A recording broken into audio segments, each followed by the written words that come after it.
दुनिया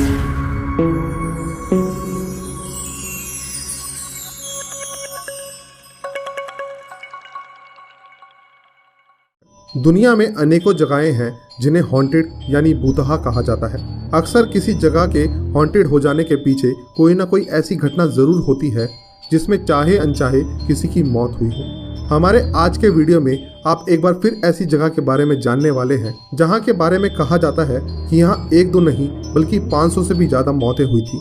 इन मौतों का कारण था जापान का एक पुराना रिचुअल हितोबाशिरा। एक व्यक्ति जापान की ट्रेन में निशिरुबिशिबे की तरफ ट्रैवल कर रहा था। ट्रेन जैसे ही होकाइडो स्टेशन से पहले पड़ने वाली जोमोन टनल के पास पहुंची, उसे किसी की आवाज सुनाई दी, मानो कोई टनल के पास चिल्ला रहा हो। जैसे जैसे ट्रेन टनल के अंदर जाने लगी, वो आवाज और तेज असहनीय होने लगी। उस व्यक्ति ने आवाज से परेशान होकर अपने कान बंद कर लिए, लेकिन तभी उसे ऐसा आभास हुआ कि कोई चिल्लाता हुआ उसके कैबिन के पास से अभी गुजरा है। उसने घबराकर अपने कैबिन का दरवाजा खोला और फिर उसने जो देखा वो दृश्य बेहद डरावना और अजीब था। वह व्यक्ति देख पा रहा था कि ट्रेन की लॉबी से गुजरती हुई एक काली धूमिल सी परछाई को। उसका ना तो कोई चेहरा था और ना ही कोई शरीर, लेकिन फिर भी ये साफ दिख रहा था कि वहां कोई था जो इंसानी आकृति जैसा था, लेकिन बेशक कोई इंसान नहीं था। वो व्यक्ति उस काली परछाई के आर पार देख पा रहा था और ये दृश्य देखकर उसके पैर मानो वहीं जम से गए थे। वो जो कुछ भी अपनी आंखों के सामने देख रहा था उस पर विश्वास नहीं कर पा रहा था। वो साया कुछ देर एक जगह पर स्थिर हुआ और फिर कहीं गायब सा हो गया, मानो वो कभी वहां था ही नहीं। जहां वो साया कुछ देर के लिए रुका था, अब वहां का फर्श गीला था और उस पर किसी के पैरों के निशान साफ दिखाई दे रहे थे। इतने में लॉबी की दूसरी ओर से ट्रेन कंडक्टर आता दिखा। उसने उस व्यक्ति से पूछा कि क्या आपने वो चीज देखी। इतने में ट्रेन उस टनल से बाहर आ चुकी थी और जब कंडक्टर ने फर्श की ओर देखा तो फर्श पर बहुत सारा खून पड़ा था। ये वाकया था जापान की जोमोन टनल का, जो कि कटामी में होकाइडो लाइन पर इकुतोहारा से निशिरुबिशिबे के बीच में पड़ती है। लगभग 500 मीटर की इस टनल को सन 1914 में बनाया गया था और इस टनल को दुनिया के सबसे क्रूर घटना का साक्षी माना जाता है। ऐसा इसलिए क्योंकि जब इस टनल को बनाना शुरू किया गया था तो इस टनल में काम करने के लिए ताको मजदूरों को यहाँ बुलाया गया था। ताको लेबर एक तरह के बंधुआ मजदूर थे जो काफी समय से होकाइडो आइलैंड पर रहा करते थे। इन लोगों को जापान में सदियों से ऐसे हैवी वर्क के लिए बुलाया जाता था, जैसे कि सड़क निर्माण, बांध निर्माण या रेलवे की लाइन बिछाना। ऐसे हर मुश्किल काम के लिए ताको मजदूरों का सहारा लिया जाता था।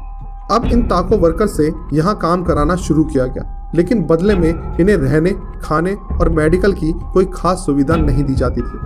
इन लोगों से दिन के 14-14 घंटे काम कराया जाता था और बदले में बहुत कम खाना दिया जाता था, जिसके कारण यहाँ काम करने वाले बहुत से मजदूर कुपोषित थे और आए दिन बीमार रहा करते थे। लेकिन बीमार हालत में भी उन्हें डेली रूटीन को फॉलो करते हुए टनल की खुदाई का काम करना पड़ता था। ऐसी खराब हालत से बचने के लिए यदि कोई मजदूर यहाँ से भागने की असफल कोशिश करता था तो उसे पकड़कर होकाइडो की सर्द रातों में बिना कपड़ों के किसी पेड़ के साथ बांध दिया जाता था, जिससे अधिकतर लोगों की ठंड से ही मौत हो जाती थी। लेकिन जो बच जाते थे उन्हें फिर से टनल में काम करने के लिए लगा दिया जाता था। इस तरह की खराब हालत में कई मजदूर आए दिन मरने लगे। मरने वालों की लाशों को ठिकाने लगा दिया जाता था, लेकिन कहाँ, ये कोई नहीं जानता था। 2 साल में इस टनल को बनाकर पूरा कर दिया गया, लेकिन जब ये मजदूर टनल का काम खत्म करके अपने गांव पहुंचे तो उनमें से 500 से भी ज्यादा लोग घर वापस नहीं आए थे। गांव वालों ने मिसिंग लोगों के बारे में जानने की पुरजोर कोशिश की, लेकिन वापस आए किसी भी मजदूर ने कभी किसी को ये नहीं बताया कि उन लोगों के साथ वहां क्या हुआ था। आखिर इतने सारे मजदूर वापस क्यों नहीं आए, वो सब कहाँ गए? ये कुछ ऐसे सवाल थे जिनके जवाब इन मजदूरों के होकाइडो से पलायन के साथ ही गायब हो गए। लेकिन इस बीच एक चीज जो जोमोन टनल पर मुसलसल होती रही वो ये थी कि यहाँ गुजरने वाले कई ट्रेन ड्राइवर्स और यात्रियों के साथ अनेकों भूतहाय घटना होती रही। कभी किसी को एक सरकटा इंसान रेल लाइन के पास खड़ा नजर आता तो कभी टनल में घुसते ही किसी के जोरों से रोने की आवाज पूरी टनल में गूंजने लगती। इतना ही नहीं, कई लोगों ने यह दावा किया कि टनल में आते ही उन्हें ऐसा लगा मानो कोई अदृश्य उनका गला दबा रहा हो। इन घटनाओं का कारण कोई भी समझ नहीं पाया था। लेकिन फिर आया 1968 का साल, जब जापान के इस क्षेत्र में 8.3 की तेजी से एक भूकंप आया, जिसके कारण जोमोन टनल को काफी क्षति पहुंची। इस टनल की दीवारें कई जगहों से चटक गई और इन दरारों ने उस राज को खोल दिया जिसे वो टाको वर्कर्स 54 सालों से अपने सीने में दफन किए हुए थे।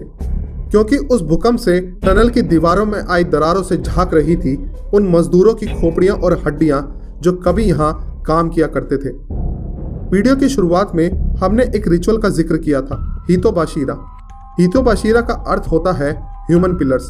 प्राचीन जापान और चाइना में ऐसी मान्यता थी कि जब भी किसी बड़ी निर्माण कार्य को शुरू किया जाता था तो उसके लिए इंसानों की बलि दी जाती थी और फिर उनकी बॉडी को उसी निर्माण स्थल में चुनवा या दफना दिया जाता था। ऐसा करने के पीछे तब के लोगों का ये विश्वास था कि इस तरह की बलि देने से निर्माण कार्य निर्बाध पूरा होता है और यदि उस जगह पर कोई आत्मा, भूत या प्रेत हो तो वो उन लोगों की बलि को अपना भोग समझकर स्वीकार कर लेते हैं, जिससे उस जगह पर रहने वाली काली शक्ति हमेशा के लिए वो स्थान छोड़ देती है। टनल की दरारों में से मिली इंसानी हड्डियों ने पूरे जापान में खलबली मचा दी और फिर टनल में से सारी इंसानी हड्डियों को बाहर निकालने का काम शुरू किया गया। लेकिन टनल को पूरी तरह से तोड़ने के फैसले को बाद में रद्द कर दिया गया और फैसले को रद्द करने के पहले टनल के कुछ ही भाग को खोदा गया था। इस ऑपरेशन से टनल की दीवारों में एक दो नहीं बल्कि लगभग 100 इंसानों के कंकालों को निकाला गया और ऐसा अंदाजा लगाया जाता है कि इस पूरी टनल में 500 से भी ज्यादा लोगों के शरीर को चुनवा दिया गया था। दरअसल उन टाको वर्कर्स की जब यहाँ मौत हो जाती थी तो उन्हें इसी टनल की दीवारों में चुनवा दिया जाता था, जिससे यह साफ था कि 1920 के दशक में भी जापान के उस पुराने और क्रूर रिचुअल को यहाँ परफॉर्म किया गया था, जो कि एक बेहद क्रूर और अमानवीय था।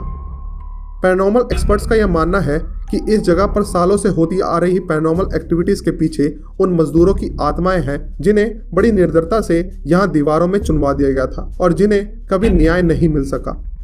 जापान की गवर्नमेंट ने उन मजदूरों की याद में एक स्मारक बनवाया है जिन्हें हैवानियत की निशानी इस टनल ने निगल लिया। इस टनल के बारे में जानकर आपको कैसा लगा, आप हमें कमेंट्स के माध्यम से ज़रूर बताएं और यदि आप अपनी पसंद के किसी टॉपिक पर हमारे चैनल पर वीडियो देखना चाहते हैं तो आप अपने सुझाव हमारे साथ शेयर कर सकते हैं। वीडियो को ज़्यादा से ज़्यादा शेयर करें और चैनल को सब्सक्राइब करना बिल्कुल भी ना भूलें।